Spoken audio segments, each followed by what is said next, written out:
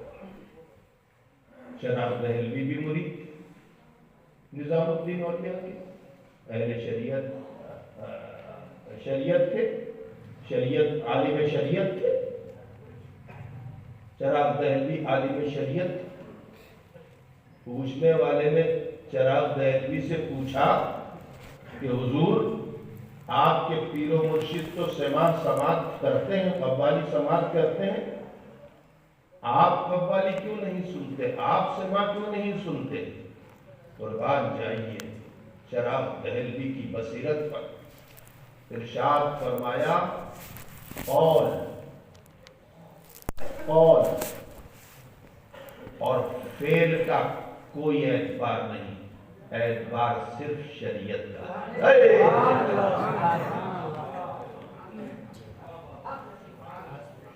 یہ موتی ہیں موتی،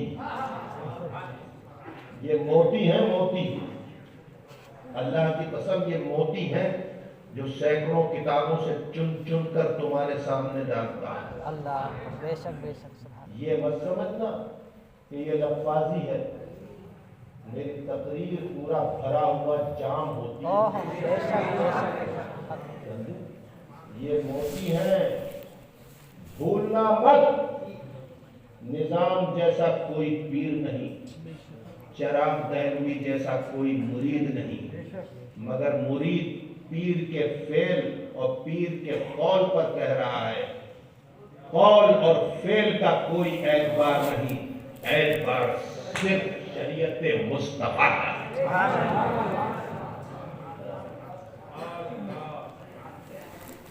میرے نزدیک یہ ایسا ہیرا ہے کہ جس کے سامنے آپ کے کلمات چراغ دہلوی کے ایسا ہیرا ہے کہ خدا کی قسم ان کلمات کے سامنے ہزاروں کوہ نور ٹوٹ کر بکھر گئے۔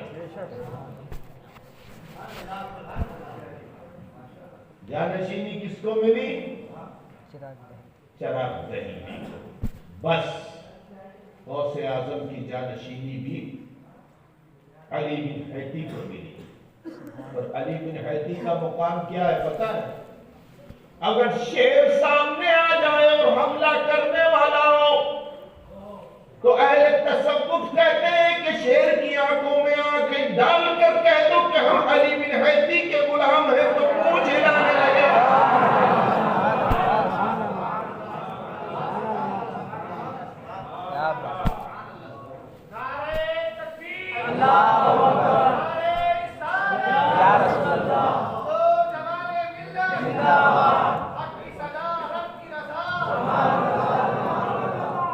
اب غوث اعظم کا مقام غوث اب یہ مولانا عبدالحفیظ صاحب نے میری بیٹری چارج کر دی۔ میری بیٹری ہمیشہ ایک بات یاد رکھو، جب میں جلسے میں جا رہا ہوں تو میرا موڈ خراب نہیں کیا کرو، سمجھے نا؟ میں بڑے خلوص کے ساتھ تقریر کرنا چاہتا ہوں کہ تاکہ مجھے ثواب مل جائے اور تمہیں بھی کچھ سننے کو مل جائے۔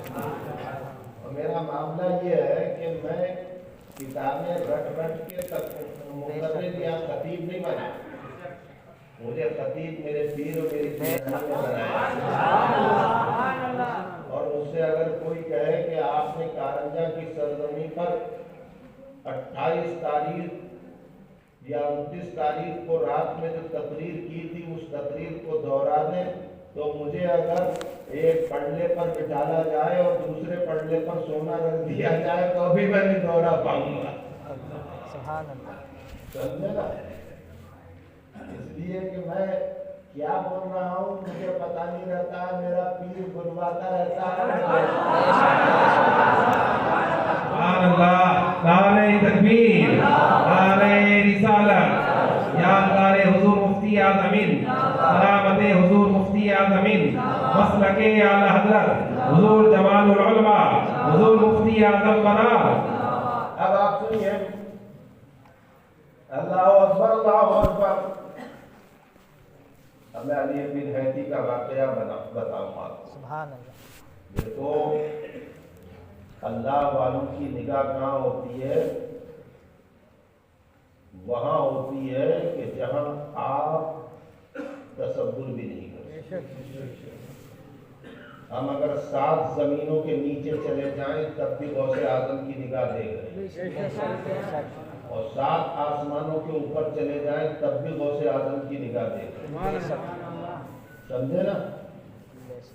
تفصیل بیان کر دوں؟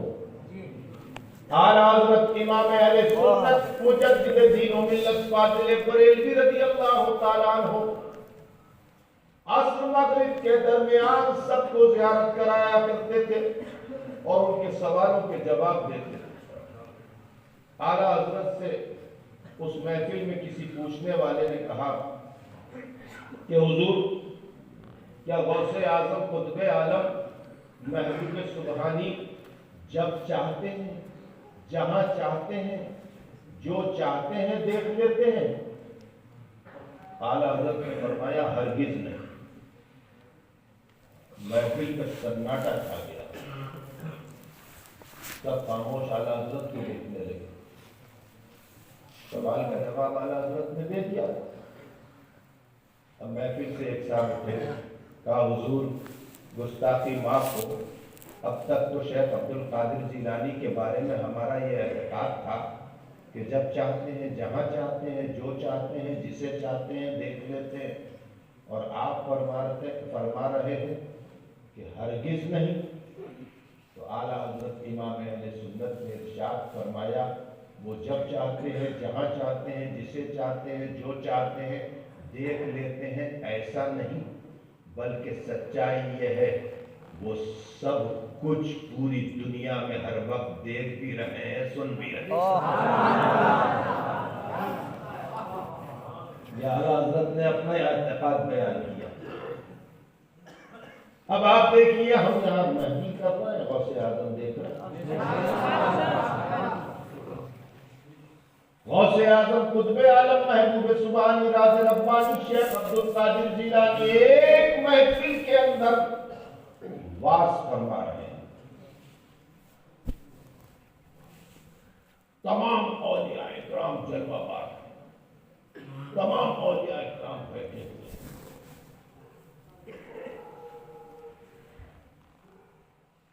کچھ فاصلے کے اوپر علی بن حیدی بھی موجود ہے۔ علی بن حیدی موجود ہیں، اور واز کے دوران اچانک علی بن حیدی کے اوپر نیند غالب آ گئی، اور علی بن حیدی ایسے کر کے سو گئے۔ غوث اعظم اٹھے اور علی بن حیدی کے سامنے ہاتھوں کو باندھ کے کھڑے ہو۔ اب علی بن حیدی سو رہے ہیں، غوث اعظم ہاتھ باندھے ہوئے کھڑے ہیں، پوری محفل عالم حیرت میں بدلتا ہے کہ خادم کے سامنے آقا ہاتھ باندھے ہوئے کھڑا۔ کچھ دیر کھڑے رہے،